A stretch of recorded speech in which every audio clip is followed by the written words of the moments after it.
Puji Tuhan. Sahabat-sahabat kebenaran di mana saja berada, kita kembali berjumpa kembali dalam episode yang hari ini, 5 Juli 2020. Hari ini kita akan membahas lagi topik yang menarik, sangat menarik, berbicara tentang akhir zaman, dan kita tetap dalam program, belilah kebenaran dan jangan menjualnya. Amin. Narasumber kita pada hari ini tetap Liao dan saya Alfred Tuhas. Hari ini tentu banyak nanti pertanyaan dari pemirsa. Silakan boleh langsung ke WA 0811 9222 313. Jadi silakan untuk pemirsa yang bertanya langsung bisa atau melalui WA saja. Baik, saya ucapkan selamat sore Pak Dr. Suhento Liao. Selamat sore Pak Fred. Ya, hari ini topik yang sungguh menantang Pak ya. Betul. Ya.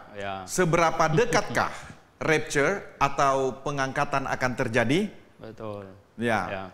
Baik, ini kalau kita menghubungkan dengan berbagai fenomena dunia yang saat ini, banyak orang yang akan bertanya-tanya, sebenarnya seberapa dekat sih rapture ini? Betul. Ya. Baik, kita langsung saja menyimak penjelasan dari Bapak Dr. Suhento Liao. Silakan Pak. Oke. Ya, selamat sore ya pemirsa sekalian dimanapun Anda semuanya berada. Ya. Saya hanya ingin mengajak pemirsa membaca beberapa ayat Alkitab yaitu coba baca begini yang paling penting itu yang sering kali jadi persoalan itu orang tanya karena banyak orang Kristen sudah tahu akan ada tribulation. Betul. Kemudian akan habis tribulation itu akan ada kerajaan 1000 tahun. Nah, rapture ini terjadi sebelum atau sesudah tribulation. Ya toh. Nah ini ya toh. Oke. Nah, kami percaya bahwa rapture akan terjadi sebelum tribulation. Sebelum ya? Ya, sedangkan sesudah tribulation nanti akan Tuhan yang datang yang membantu bangsa Israel dalam pertempuran di Harmagedon, kemudian baru masuk ke dalam kerajaan 1000 tahun. Nah, di mana alasan Alkitabianya kita percaya bahwa rapture akan terjadi sebelum tribulation? Coba kita lihat di 1 Tesalonika pasal yang ke-5 ya. Ayat yang ke-9 katanya. 1 Tesalonika pasal 5 ayat 9. Yang ke-9. Karena Allah tidak menetapkan kita untuk ditimpa murka, tetapi untuk beroleh keselamatan oleh Yesus Kristus Tuhan kita. Nah, jadi karena Allah tidak menetapkan kita untuk ditimpa murka. Nah, jadi karena apa? Tribulation itu murka Allah. Kemudian di Wahyu, coba kita lihat di Wahyu pasal yang ketiga. 13. Pasal 3, kitab Wahyu pasal 3 ayat 10. Ya. Wahyu pasal 3 ayat 10. Karena engkau menuruti firman-Ku untuk tekun menantikan aku, maka aku pun akan melindungi engkau dari hari pencobaan yang akan datang atas seluruh dunia untuk mencobai mereka yang diam di bumi. Nah, jadi hari pencobaan yang akan datang atas seluruh dunia ya, untuk mencobai mereka yang diam di bumi itu tidak akan dialami katanya. Jadi itu tidak dia akan alami. Aku akan melindungi engkau dari hari pencobaan itu. Lindunginya pakai apa? Ya, terangkat. Gitu. Nah, jadi kita lihat bahwa pengangkatan rapture terjadi di awal dari masa tribulation. Begitu. Memang setelah terjadi pengangkatan, maka akan pesta anak domba di atas di sana, sedangkan di bumi akan ada pencobaan dan kesusahan bagi manusia di muka bumi ini yang disebut tribulation. Jadi kesimpulan Bapak, sebelum tribulation itu rapture. Kalau sesuai dengan ini kan kita. Nah, sesudah rapture ya kita lihat itu di pasal 13 dari kitab Wahyu, kitab Wahyu pasal 13 ya. Itu akan ada pemerintahan antikristus ya di atas muka bumi ini. Ini agak panjang tuh Pak Alfred boleh baca di Wahyu 13 dari ayat 19 sampai 18. Baik. Yang penting di sini ialah hikmat. Barang siapa yang mungkin dari atas, dari ayat 11 coba. Dari ayat 11. Dan aku melihat seekor binatang lain keluar dari dalam bumi dan bertanduk dua sama seperti anak domba, dan ia berbicara seperti seekor naga. Dan seluruh kuasa binatang yang pertama itu dijalankannya di depan matanya. Ia menyebabkan seluruh bumi dan semua penghuninya menyembah binatang pertama, yang luka parahnya telah sembuh. Dan ia mengadakan tanda-tanda yang dahsyat. Bahkan ia menurunkan api dari langit ke bumi di depan mata semua orang. Ia menyesatkan mereka yang diam di bumi dengan tanda-tanda yang telah diberikan kepadanya untuk dilakukannya di depan mata binatang itu. Dan ia menyuruh mereka yang diam di bumi supaya mereka mendirikan patung untuk menghormati binatang yang luka oleh pedang, namun yang tetap hidup itu. Dan kepadanya diberikan kuasa untuk memberikan nyawa kepada patung binatang itu, sehingga patung binatang itu berbicara juga dan bertindak begitu rupa, sehingga semua orang yang tidak menyembah patung binatang itu dibunuh. Dan ia menyebabkan sehingga kepada semua orang, kecil atau besar, kaya atau miskin, merdeka atau hamba, diberi tanda pada tangan kanannya atau pada dahinya. Dan tidak seorang pun yang dapat membeli dan menjual selain daripada mereka yang memakai tanda itu, yaitu nama binatang itu atau bilangan namanya. Yang penting di sini ialah hikmat. Barang siapa yang bijaksana, baiklah ia menghitung bilangan binatang itu, karena bilangan itu adalah bilangan seorang manusia, dan bilangannya ialah 666. Iya, jadi setelah rapture rapture itu akan ada pemerintahan, biasanya disebut pemerintahan antikristus selama berapa lama. Nah, mengenai berapa lamanya pemerintahan itu ada disebutkan di dalam kitab Daniel pasal yang ke-9 ya. Kitab Daniel pasal yang ke-9 ya, di ayat yang ke-27 ya. Jadi Daniel 9 ayat 27. Raja itu akan membuat perjanjian itu menjadi berat bagi banyak orang selama 1 kali 7 masa. Ya, 1 kali 7 masa. Jadi 7 tahun saja. Singkat sekali gitu, 7 tahun. Jadi tetapi 7 tahun yang sangat menyengsarakan. Karena apa? Kalau kita baca di kitab Wahyu ini, Tuhan memurkai bumi ini. Ya, Tuhan memurkai bumi ini sehingga akan banyak bencana alam, ya, banyak bencana alam, banyak kesusahan, ya, segala macam karena Tuhan memurkai bumi ini, gitu. Jadi selama 7 tahun. Nah, menarik sekali adalah bahwa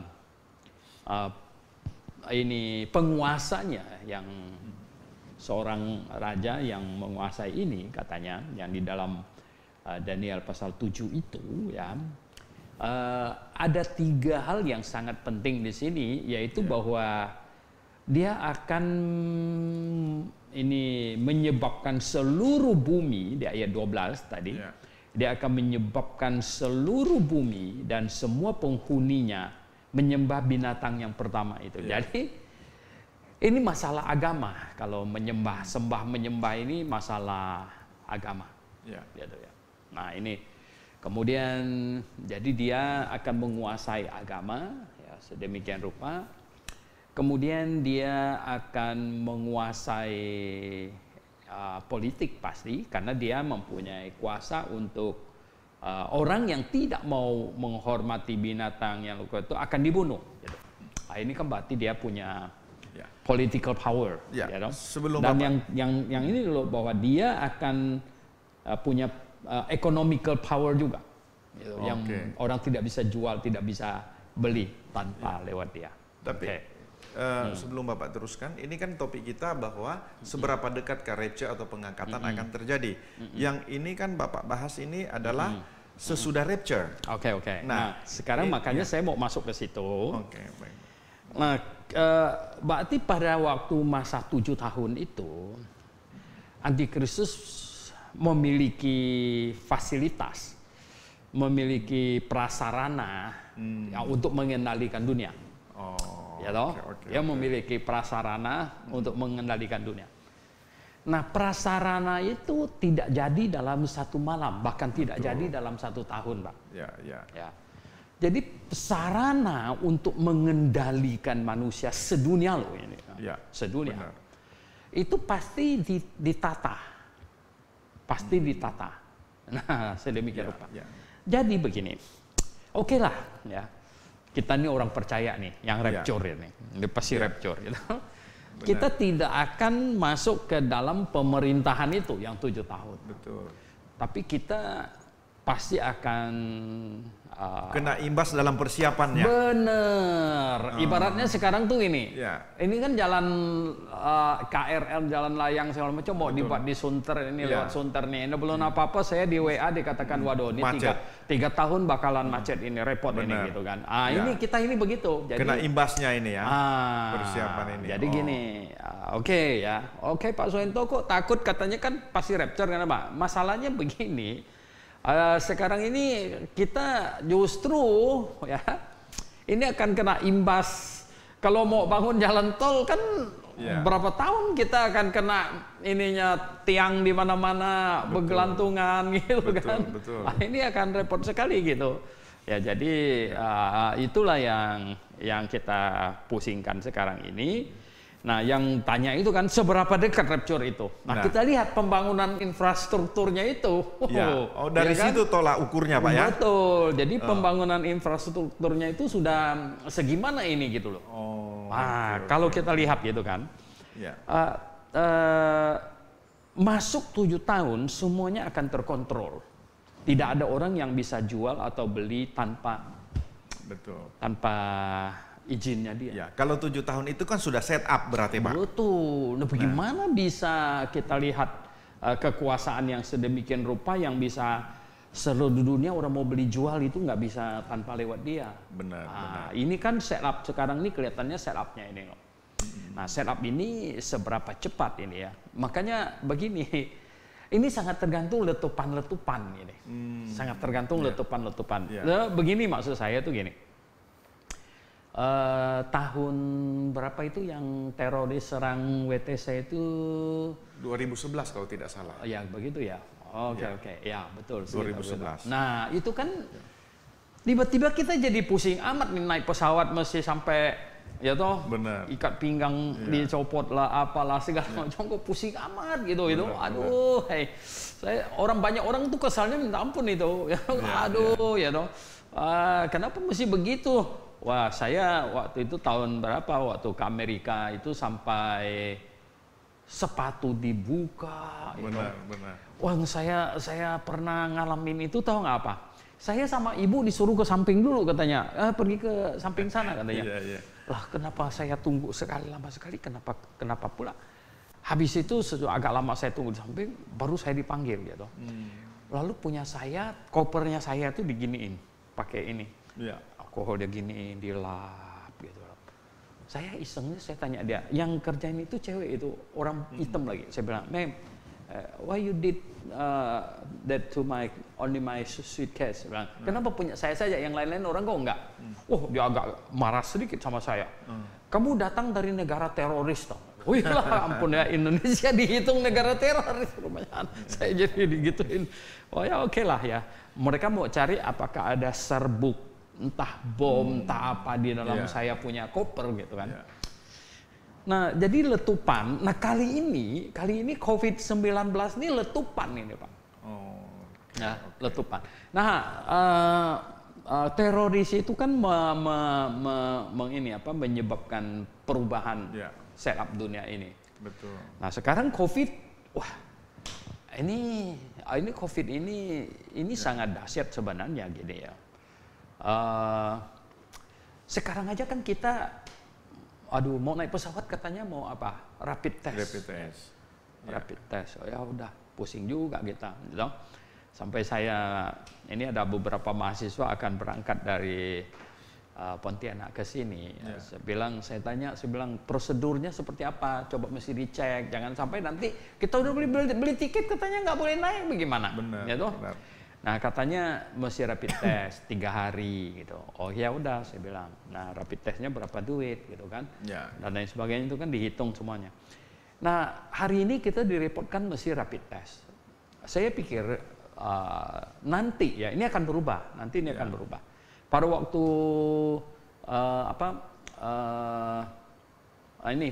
vaksinnya ditemukan, vaksin. Ini bukan bukti rapid test lagi nanti. Sudah divaksin berarti. Bukti apa? Sudah vaksin belum? Ya.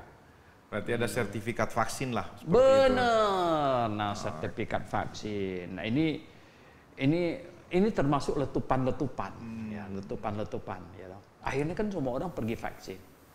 Oke. Nanti sekarang kan banyak orang ribut dengan macam-macam perusahaan lah, dan di segi komputer lah, Bill Gates lah, inilah, itulah dan lain sebagainya. Katanya nanti ini pasangan chip lah segala macam gitu ya toh.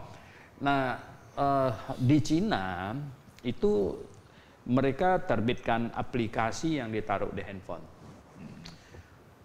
Itu semua rakyat harus install itu.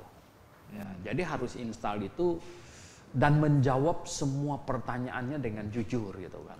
Nah, jadi saya sudah diinstal nih nomor saya. Saya sudah menjawab ini semua pertanyaan di situ, sekian puluh pertanyaan dengan jujur gitu. Terakhir saya pergi kemana dan lain sebagainya, begitu kan. Nah, kalau saya terinfeksi virus corona ini, maka nomor saya ini akan ditaruh merah. Jadi sekali orang akan kalau saya dekat-dekat Pak Alfred gitu, ya. Jadi Pak Alfred punya itu akan kasih kode bahwa Suhento ini mengidap COVID. Mengidap COVID gitu. Mesti hindari saya. Wah. Nah, jadi itu sampai sudah sedemikian rupa. Nah, sebenarnya di Indonesia ini kan mau macam begitu. Semua orang Indonesia malah kita nggak mau ini install ini aplikasinya gitu kan. Betul. Nah, tetapi nanti ya makanya saya berkata bahwa sangat tergantung kepada letupan-letupan yang terjadi lagi. Berarti kalau mendengar apa yang Bapak sampaikan, ini berarti kembali kepada kontrol, Pak ya. Ini adalah bagaimana mempersiapkan kontrol secara menyeluruh. Betul. Yang ini latihan-latihan. Iya, ini latihan kontrolnya.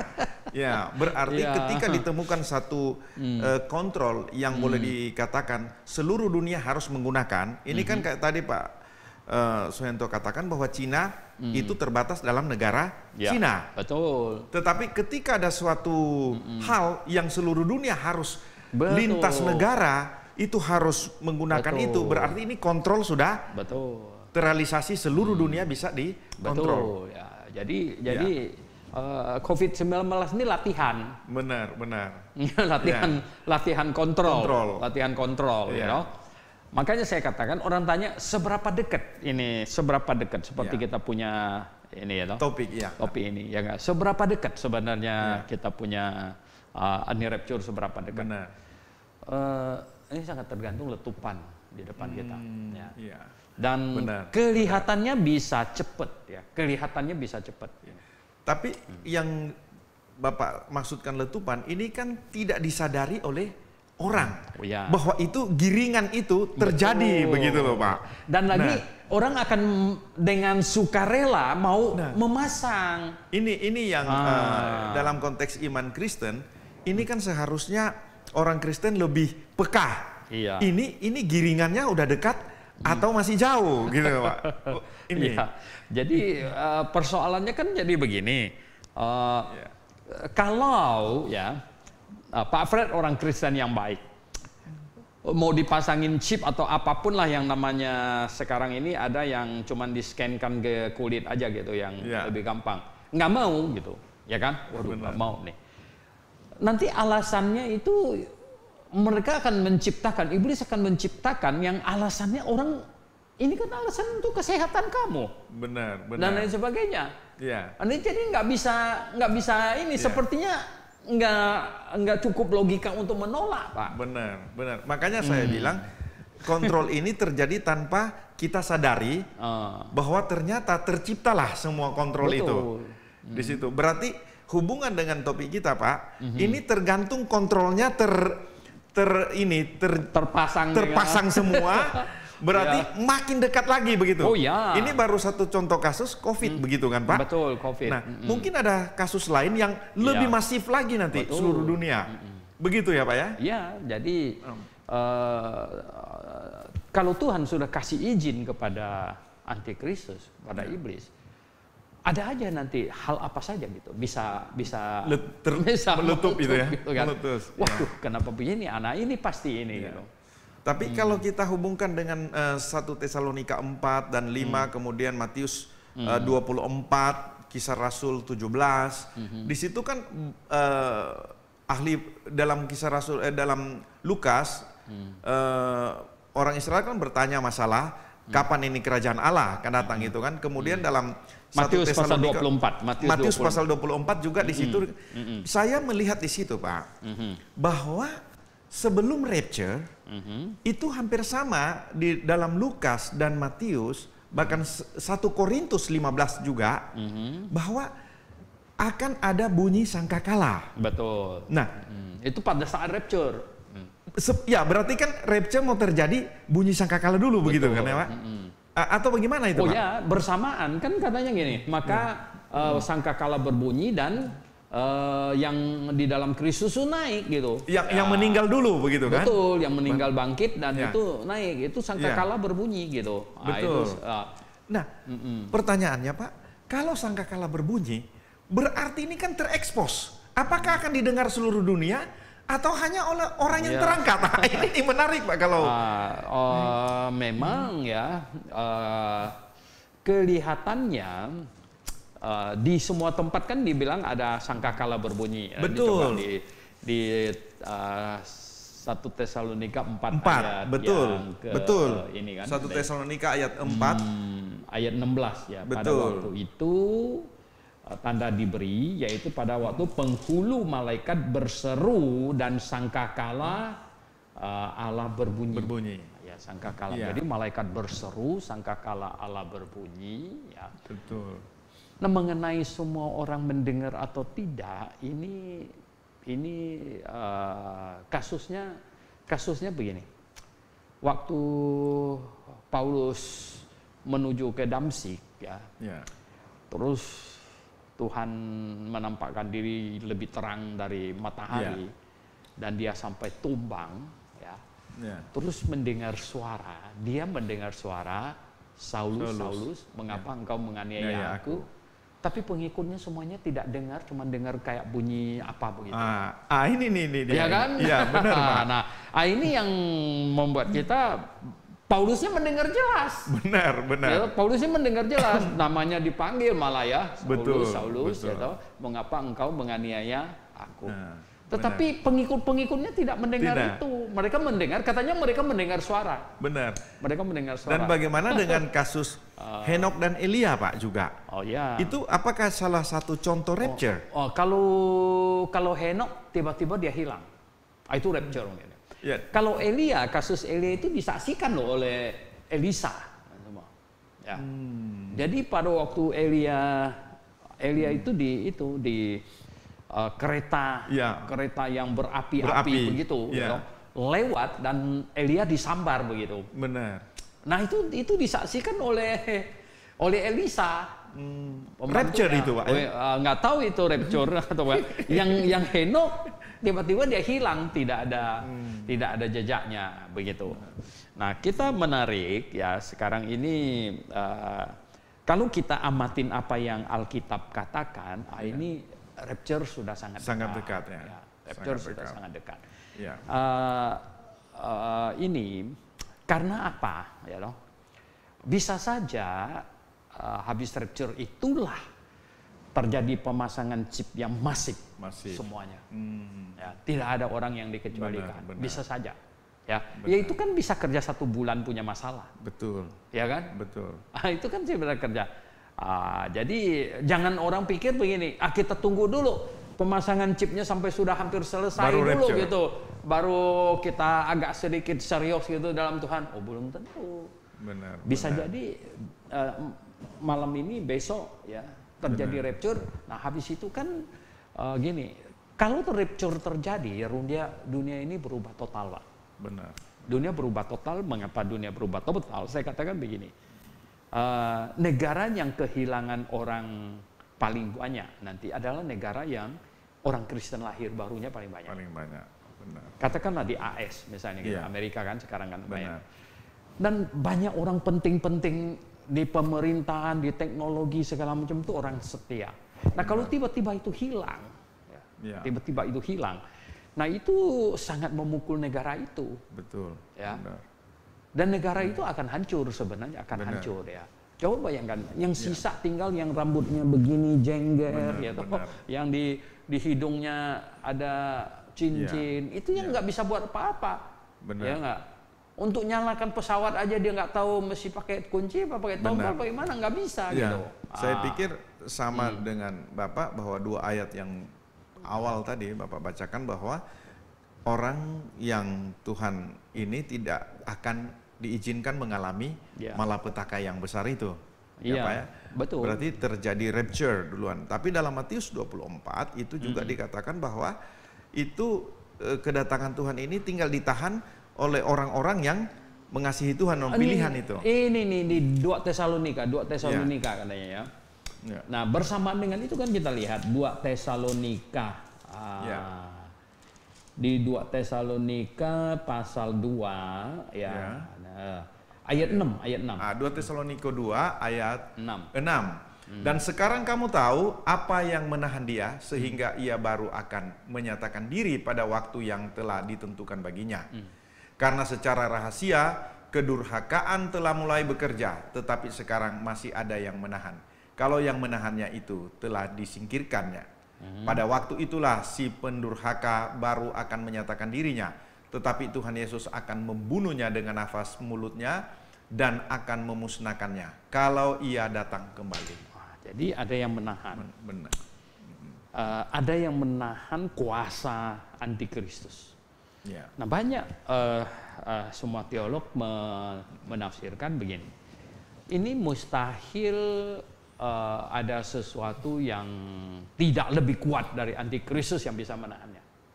Ya kan, yang menahan kan harus lebih kuat, lebih kuat gitu. Benar. Ya, kalau yang lebih lemah kan nggak mungkin. Ya, ini ada orang kuat kita mana bisa tahan dia. Benar. Ya, kita mesti yang lebih kuat dari dia baru bisa menahan dia. Berarti ini yang menahan ini lebih kuat dari Lucifer, lebih kuat dari iblis. Benar. Nah, siapa? Sebenarnya semuanya boleh katakan menyimpulkan Roh Kudus. Nah, tapi Roh Kudus bukan pribadi Roh Kudus, tapi Roh Kudus yang tinggal di dalam hati orang-orang Kristen lahir baru. Nah, Roh Kudus inilah yang tinggal di dalam hati orang Kristen lahir baru. Nah, ketika terjadi pengangkatan, maka Roh Kudus tidak lagi Maka ini bumi ini sudah diserahkan gitu. Jadi ketika terjadi pengangkatan. Berarti maksud Bapak ketika pas pengangkatan Roh Kudus juga tidak akan lagi diam di dalam tidak lagi. Karena Roh manusia Kudus, yang tersisa yang tidak terangkat. tidak ada Roh Kudus lagi. Oke. Jadi Roh Kudus di dalam orang-orang Kristen lahir baru, ya kalau terjadi pengangkatan jadi gitu, ya karena itulah yang menandakan dia lahir baru, yaitu ada Roh Kudus tinggal di dalam hatinya, begitu. Nah kalau terangkat maka nggak ada lagi yang dapat menahan iblis lagi. Gitu. Ini istilahnya sekarang, up to you. Benar. Ya. Dikasih kesempatan luas-luasnya Pak ya. Makanya dia sudah main tangan besi ya, semua orang harus dipasang dia bilang sekarang ini ya toh. Berarti untuk penginjilan sesudah itu tidak bisa dong Pak. Tidak bisa lagi ya. Penginjilan yang benar malah penyesatan. Jadi penyesatan yang terjadi ya, pada waktu itu terjadilah penyesatan besar-besaran ya toh. Benar. Karena semuanya sudah di dalam kendali dia gitu. Maka itu jadi kita bersyukur ya, janganlah menjadi orang Kristen yang ketinggalan gitu ya, jadi harus terangkat, itu kita harus sudah terangkat gitu. Kalau tertinggal ini gawat sekali gitu. Waduh. Ini serius sekali ini masalah rapture ini Pak ya. Betul, ini masalah serius. Jadi karena apa yang dinubuatkan di dalam Alkitab ini kelihatan sekali mendekati semua itu gitu. Nah kita lihat sekarang ini alat kontrol ini paling jelas ini ya. Pengontrolan ini ya. Letupan teroris ya menyebabkan dari aspek keamanan. Ya, benar. Mau tidak mau kita menyerahkan kebebasan kita. Ya untuk naik pesawat masih dicek sampai bagaimana. Kita menyerahkan kebebasan kita. Sekarang ini COVID muncul, ya kita juga dipaksa menyerahkan kebebasan kita lebih luas lagi. Benar Pak, masalah kontrol. Dulu kita KTP-nya sederhana Pak, betul. Tidak bisa kita dilihat di bank itu online KTP kita dan kemana-mana kita semua KTP ini sudah di-online-kan. Dulu tidak. Kita kalau di Kalimantan Barat kita punya KTP, ya Jakarta tidak bisa cek begitu kan? Betul. Seperti apa? Sekarang nggak bisa. Memang saya melihat akhirnya kontrol ini per negara dulu Pak. Betul. Dirapikan. Dengan kasus COVID, maka ada kontrol secara lebih internasional, meluas. Saya lihat ini bertahap Pak. Bertahap. Sistem kontrolnya. Gimana menurut? Betul. Jadi ini bertahap ini. Sebenarnya waktu kita rekam KTP dulu itu sudah direkam, kita punya retina loh semuanya. Benar. Jadi datanya segala macam itu sudah ada. Benar. Nah ini sekarang hanya begini, hanya perlu sebuah power yang begitu kuat yang bilang harus itu, gitu. Wah itu, nah itu bisa terjadi sesudah pengangkatan mungkin 1-2 bulan, pasang habis semua. Kontrol habis semuanya, begitu. Tapi memang masih banyak juga hamba Tuhan Pak ya yang menafsirkan bahwa rapture ini akan terjadi di tengah, bahkan di akhir oleh tribulation. Saya sempat mendengar itu banyak hamba Tuhan berbicara, banyak yang mereka bilang di tengah. Nah, tetapi kalau merujuk kepada ayat yang Bapak bacakan tadi, saya pikir Tuhan tidak akan mengizinkan ya. Tuhan kan sudah janji. Karena di dalam Matius saya lihat Tuhan juga mengatakan Matius 24, kalau tidak segera diangkat, tidak akan ada yang iman lagi. Tidak ada. Ini Matius 24 ayat 22. Betul. Matius 24 ayat 22 bilang gini ya. Betul. Katanya jikalau waktunya tidak dipersingkat. Tidak ada yang selamat. Betul ya. Ini Matius 24 ya. Di ayat 22. Ya, ayat 22 ya. Matius 24 ayat 22. Dan sekiranya waktunya tidak dipersingkat, maka dari segala yang hidup tidak akan ada yang selamat. Akan tetapi oleh karena orang-orang pilihan waktu itu akan dipersingkat. Ya, makanya jadi wow ya. Ini pengontrolan ya. Jadi inti dari pengontrolan itu adalah karena iblis tidak mau lolos satu orang pun yang tidak menyembahnya. Ya. Jadi itu sebenarnya pemaksaan. Ya. Ya. Nah, memang sebenarnya sejak zaman dahulu iblis sudah melakukan hal-hal yang demikian. Tetapi kan karena alatnya tidak ada, kan orang lari sana sini gitu. Ya. Zaman Anabaptis saja kan mau ditangkapin, yang tidak mau ikut dia kan mau ditangkapin. Habis itu kan dia lari sana sini sini gitu kan. Sedikit Pak, berarti kesimpulan Bapak ketika rapture, ini kan orang yang sudah lahir baru diselamatkan. Berarti yang ketinggalan berarti tidak ada kesempatan selamat dong Pak? Kita lihat sepertinya begini ya, itu tantangannya jadi berbeda. Jadi bukan Injil. Karena semuanya itu kan dikendalikan oleh antikristus ini ya, dan dengan Injil palsunya. Nah, bagaimana dia bisa diselamatkan oleh Injil yang benar gitu? Itu sangat kecil sekali kemungkinan. Kita tidak berkata tertutup kemungkinan, karena di zaman Perjanjian Lama pun ya, ketika Injilnya itu, berita Injil itu di kalangan Yahudi, ada non-Yahudi yang ya sedikit yang ikut ya, seperti sida-sida dari Ethiopia ya, Cornelis yang di Kaisaria begitu. Nah, tetapi pada waktu Perjanjian Baru nanti ya, kasusnya agak sedikit beda karena ini penyesatan merajalela. Oke. Pemirsa semua, sahabat kebenaran di mana saja berada ya, Jesus is coming again. Maybe morning, maybe noon, maybe evening, and maybe soon. Kita istirahat sebentar, akan kembali sesudah tayangan berikut.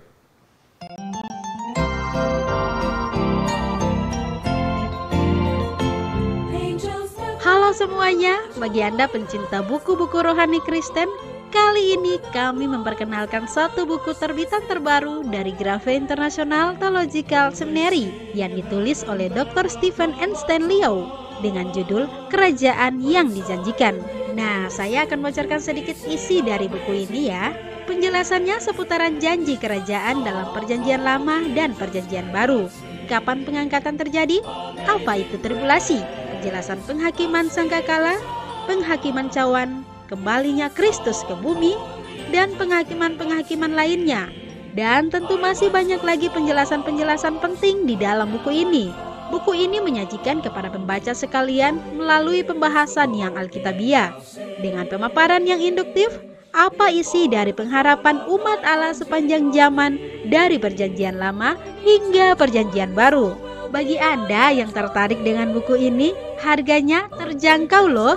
Anda dapat hubungi di toko buku Grace di 02164714156 atau di nomor 081315863518. It's a song all the angels cannot sing.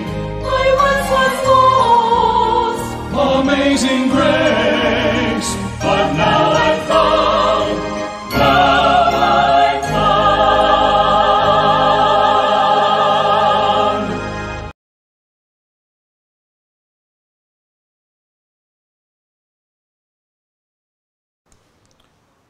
Ya, sahabat kebenaran di mana saja berada, kita kembali lagi bersama saya Alfred Tetuhas dan narasumber kita Dr. Suhento Liau. Para pemirsa semua sudah mendengar betapa ngerinya kalau kita sampai tertinggal tidak terangkat. Karena kemungkinan untuk selamat sangat kecil. Maka carilah Tuhan selama ia berkenan ditemui dan berserulah kepadanya selama ia dekat. Yang paling penting bagaimana kita mempersiapkan sebelum hari itu tiba. Ya, ada tambahan silakan sebelum kita masuk ke pertanyaan, Pak. Ya, jadi memang ini kita hanya bisa tahu hal-hal, tidak bisa sampai detail sekali, tapi hal-hal yang dikatakan oleh Alkitab ya. Garis besarnya sebenarnya kita tidak tahu secara pasti. garis kecil detail-detailnya. Oke. Baik, kalau begitu kita masuk ke pertanyaan, sudah banyak ini Pak. Pertama Pak Shalom Obobo. Ya, mengapa pemahaman GBIA bahwa rapture itu terjadi sebelum minggu 70, bukan pertengahan atau akhir minggu 70? Ya. Sebenarnya ini kan sudah tadi kita sudah bacakan ayat di Wahyu pasal 3 ayat 10 bilang bahwa Tuhan akan menghindarkan kita dari pencobaan yang akan Dia datangkan kepada dunia ini, Dan di dalam 1 Tesalonika 5 ayat 9 ada dikatakan di situ bahwa orang-orang yang mengasihi Tuhan juga ya akan dilindungi oleh Tuhan. Ya sudah ini ya. Nah, makanya kita bilang, dia bilang maksudnya masuk tahun 70 itu kan di dalam tribulation gitu. Oke. Baik. Clear Pak ya. Pak Tobito, kembali lagi kita bisa bertemu lewat live streaming. Selamat sore Pak Suhento, Maranatha. Apakah betul dan pasti kalau bait suci ketiga telah dibangun, artinya kedatangan Tuhan atau rapture sudah sangat dekat? Di mana ayat Alkitabnya dan kira jarak dari selesainya bait suci ketiga dibangun ke rapture itu berapa tahun? Begini, bisa jadi rapture dulu ya, baru kemudian bait suci itu dibangun. Bait suci itu dibangun tidak dikatakan di awal rapture ya, karena kita bisa lihat di 2 Tesalonika pasal 2 ya. 2 Tesalonika pasal 2 ya, karena di ayat 4-nya ada dikatakan bahwa nanti ya si antikristus itu akan duduk di bait Allah, menyatakan dirinya Allah. Nah, berarti ini sudah di dalam tribulation gitu. Sedangkan membangun bait suci makin hari ya makin singkat waktunya. Nih orang bangun rumah sakit 1000 tempat tidur aja 10 hari ya toh. Kira-kira bait suci ya 1-2 bulan, 1 bulan ya selesai gitu. Berarti intinya bait suci dibangun setelah rapture. Betul. Dan jadi jangan sampai ada orang berpikir ini masih belum nih, bait suci saja belum dibangun. Jangan sampai begitu. Bapak jangan tunggu bait suci dibangun, Pak. Maksudnya akan ada bait suci betul gitu. Itu yang Alkitab katakan gitu ya. Jadi bait suci ini dikatakan di dalam masa tribulation gitu. Oke. Baik. Langsung kita ke Pak Luki. Selamat sore Pak Suhento. Selamat sore. Maranatha. Saya mau tanya, siapakah 2 saksi yang akan diutus oleh Tuhan di Yerusalem? Apakah Henok yang belum pernah mati karena upah dosa adalah maut? Dan bagaimana dengan Elia? Apakah dianggap sudah mati karena Yohanes Pembaptis yang dianggap Elia? Mohon pencerahannya Pak Suhento, thank you. Banyak orang mempertanyakan 2 saksi yang di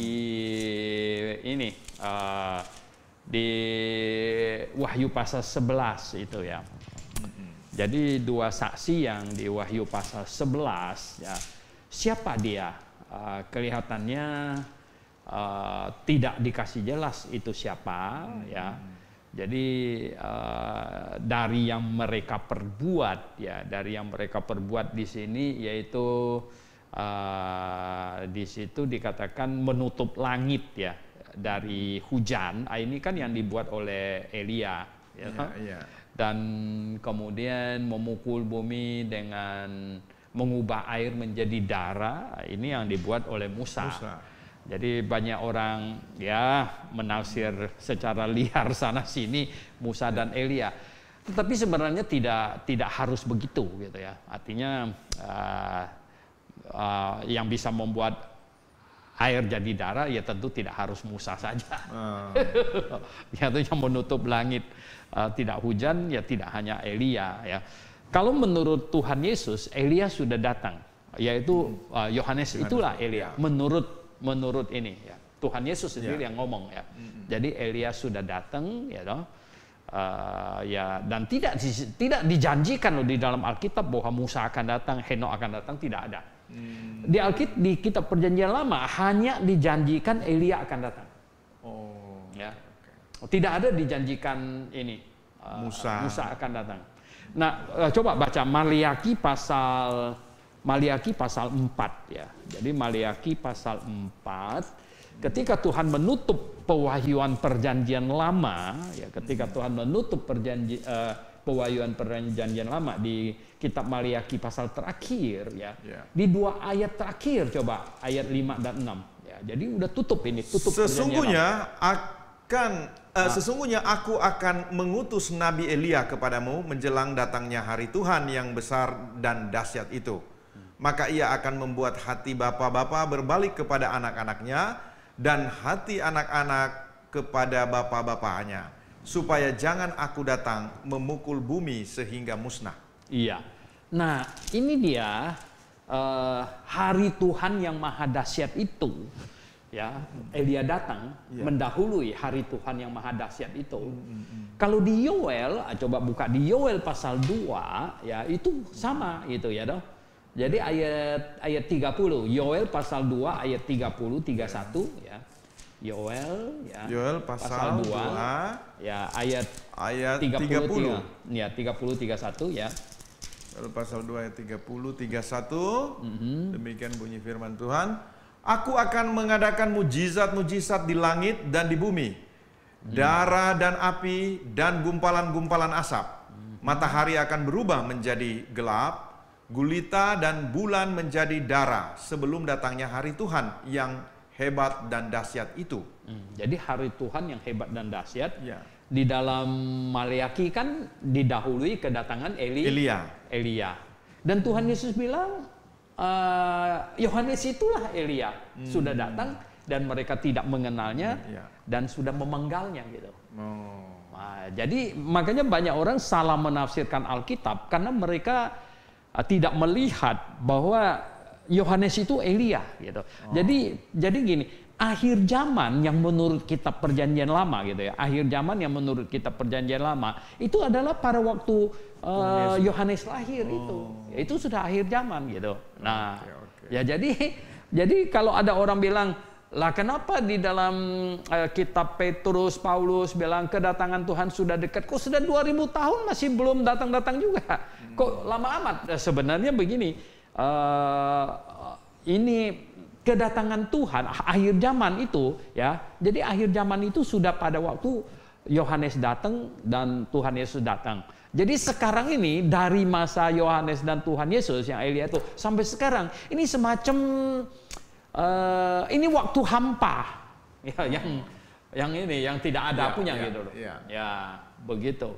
Oke, kita teruskan lagi dengan Ibu Novita Piong. Pak Suhento, apakah bayi dan anak-anak yang belum akil balik juga akan rapture? Oh ya, pasti. Ya. Oh, pasti ya, Pak ya itu. Dan mereka yang idiot ya, yang idiot ya, bayi ya toh, yang belum akil balik, mereka yang Down syndrome ya, yang itu ya mereka terangkat gitu ya. Oke. Kita teruskan, ada pertanyaan yang kurang lebih sama dari Rumah Shalom Obobo dan Tobito. Obi, mengenai apa tujuan pasang chips setelah rapture? Dan jika keharusan pemasangan tanda atau chips atau kita tidak tahu kalau itu tanda 66, tapi wajib karena negara perintahkan demi keamanan dan kebijakan kesehatan, ekonomi dan lain-lain. Sebagai orang Kristen Alkitabiah, bolehkah kita taat saja dengan pemikiran kita tetap beriman kepada Tuhan daripada kita tidak bisa lagi hidup di dunia? Ini pertanyaan yang sering kali ditanyakan pada waktu ada seminar dan lain sebagainya. Sebenarnya begini, kita perlu baca ini apa kata Tuhan terhadap orang yang pasang chip itu ya. Kalau kita baca di Wahyu pasal 14 ya, itu akan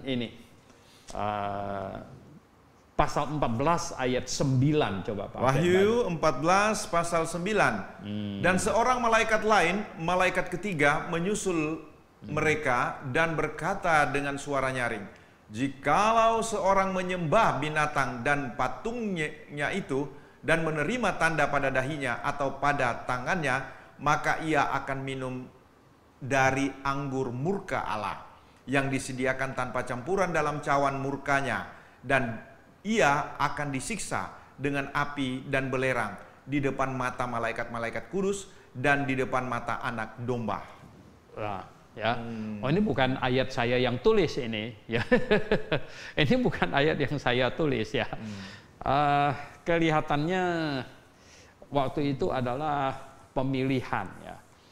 Anda mau di pihak Tuhan, ya, atau Anda mau ikut penguasa dunia ini. Sebenarnya ini nanti antikristus itu adalah penguasa dunia ini. Gitu, ya. Tetapi Bapak tadi jelaskan dalam paparannya bahwa terjadi pemasangan chip secara masif kelihatan sesudah rapture. Bisa jadi dan bisa belum juga. Gitu. Oh. Ya. Artinya kan gini, ya. Sekarang kan masih bersifat voluntary, ya, artinya sukarela dan lain sebagainya, dan demi kesehatan, untuk keperluan perjalanan, ya. Berarti belum ada tekanan dong, Pak. Kalau masih tekanan sifatnya yang sukarela. Bersifat apa misalnya gini loh, Bapak karyawan di sebuah perusahaan. Oh, iya. Terus bosnya bilang semua pasang katanya. Kalau nggak pasang pecat. Iya. Nah, lu kan jadi pusing juga ini. Waduh, gua ini keluar apa pasang nih, keluar apa pasang nih. Ya toh? Apalagi aparat-aparat pemerintah kan lebih ini juga gitu. Benar. Banyak tahun yang lalu saja anggota kejaksaan di Meksiko sudah diharuskan dipasang semuanya. Ya. Jadi ini bersifat regional dan ya voluntary. Di Amerika itu ada banyak perusahaan yang sudah mengharuskan karyawannya pasang. Benar. Ya, banyak sekali gitu. Tapi sebenarnya ini tidak disadari oleh semua orang yang pasang bahwa ini akan suatu saat dalam kontrol antikristus. Ya. Nanti tahu itu. Malah berpikir bahwa demi keamanan, ya ada banyak yang masang anaknya malah demi keamanan. Sedikit Pak, tadi ayat Wahyu yang Bapak bacakan, saya bacakan tadi, Bapak tunjukkan bahwa apabila memasang akan berarti dengan hubungan dengan pertanyaan Pak Obobo dan Tobito, berarti kita kan pasang ini Pak, demi ini kalau satu kantor, ini bagaimana? Ya makanya kan berarti kamu tunduk kepada apa istilahnya itu penguasa dunia ini. Ya, kalau saya lihat ya, Tuhan tidak senang kita ikut itu ya, dan begini. Ada di bagian lain katanya itu akan timbul bisul itu nanti gitu. Dan bisa jadi itu maksudnya kanker gitu ya, dulu kan disebut bisul gitu. Jadi nggak tahu ya, mungkin ada yang pasang di sininya atau pasang atau di bawah kulitnya. Karena sekarang ini kan chip ya, tapi belum tentu. Sekarang ada model baru yang cuman di ini yang kayak di scan gitu dan langsung sudah masuk ke dalam. Berarti sehubungan dengan pertanyaan ini Pak, berarti dengan kata lain Bapak berkata untuk orang yang lahir baru jangan pasang. Jangan. Begini ya, lebih baik begini. Selama itu masih di luar badan kita, ya oke gitu ya. Ya kan sekarang kan gini, saya juga punya banyak cut ini. Kita punya banyak cut ya. Ini kan masih di luar badan kita. Ya walaupun ini sudah kita menuju ke cashless society. Jadi masyarakat tanpa uang cash kan, ya kita lewat jalan tol kan kita hari ini, lah kalau you nggak mau beli kartu mau bayar pakai cash, orang di pintu tolnya bilang nggak layanin, lu mundur aja, bisa pusing kita kan. Nah jadi ini ya, apa kartu lah, apalah segala macam, ya hari ini kita gimana kita mau menentang itu? Artinya itu masih di luar badan. Nah, kalau sudah mau ditaruh di badan saya mikir ini nggak mau ini ya, mau ditanam di badan gitu. Jadi ini kita berdoa Pak supaya Tuhan cepat datang. Tuhan cepat datang. Maranatha itu. Maranatha. Ya baik. Bener. Pertanyaan terakhir dari Pak Hosea Acang. Selamat sore Pak Suhento. Selamat sore ya. Bapak mengatakan bahwa saat tribulasi Roh Kudus tidak menahan antikristus lagi. Pertanyaan saya, nomor 1, apakah Roh Kudus tidak bekerja di bumi saat tribulasi? Ya. Itu dulu Pak nomor 1. Iya kelihatannya tidak ya, karena begini, Roh Kudus diturunkan di Perjanjian Lama, dijanjikan turunnya Roh Kudus itu adalah untuk memenuhi orang. Ya, karena di dalam kitab Yeremia, Yehezkiel, aku akan mencurahkan rohku ke dalam hati anak-anakmu.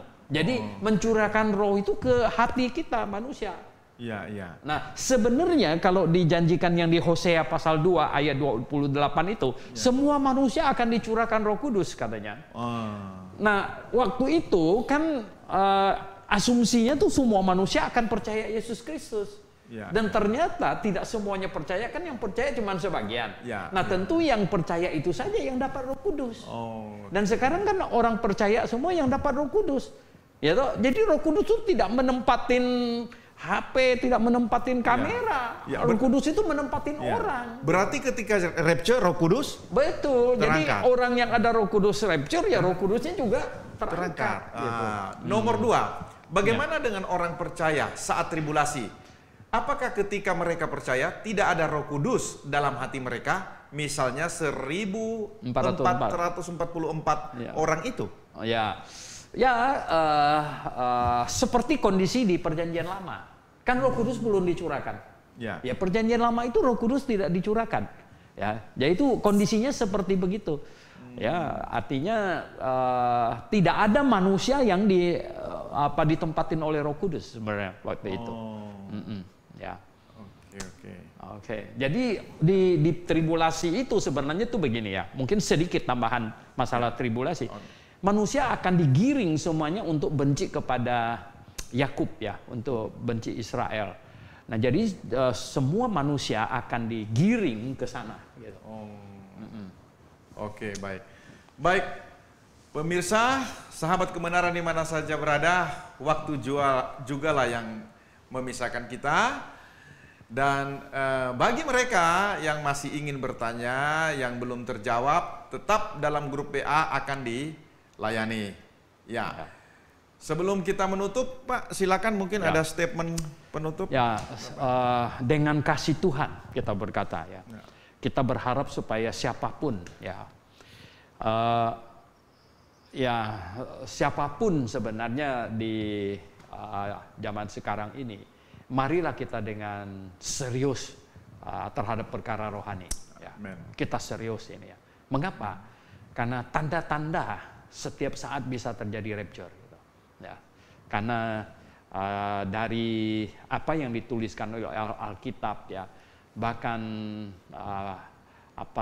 pembangunan infrastruktur untuk pengontrolan itu saja ya sedang jalan dengan lumayan cepat, lumayan masif. Ya. Berarti setiap saat bisa terjadi pengangkatan. Nah, ini yang dengan kasih Tuhan ya, menghimbau kepada orang-orang Kristen dimanapun ya. Mari lebih serius. Mungkin begini, yang nomor satu penting itu adalah apa? Sebenarnya gini, ada dua hal penting ya. Hati kita dan pengajaran. Ya. Kita mengimani dengan sungguh, tapi pengajarannya harus benar. Ya. Jadi kalau pengajarannya benar, hati tidak sungguh, ini nggak bisa. Dan hati sangat sungguh, pengajarannya salah. Ini juga. Ya. Jadi dua ini ya. Jadi kita harus periksa hati kita dan periksa pengajaran yang kita imani itu. Sudah sesuai Alkitab atau tidak. Begitu. Pemirsa, sahabat kebenaran di mana saja berada, demikianlah paparan dari Pak Dr. Sonteliau mengenai seberapa dekat rapture akan terjadi. Sekarang kembali kepada kita semua, seberapa siap kita untuk menantikan waktu itu. Akhir kata, kami sampaikan mohon maaf apabila ada hal-hal yang tidak berkenan kepada saudara, dan kita berharap ketemu lagi di minggu depan. Dan akhir kata kami sampaikan salam Maranatha.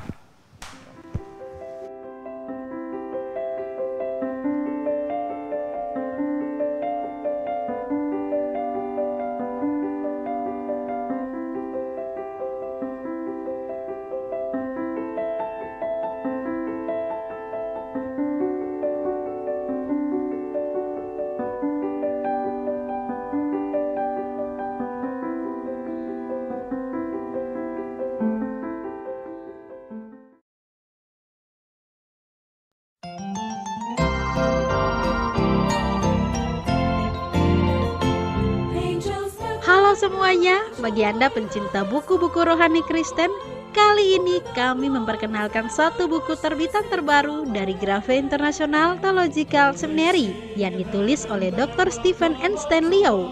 dengan judul Kerajaan yang Dijanjikan. Nah, saya akan bocorkan sedikit isi dari buku ini ya. Penjelasannya seputaran janji kerajaan dalam Perjanjian Lama dan Perjanjian Baru.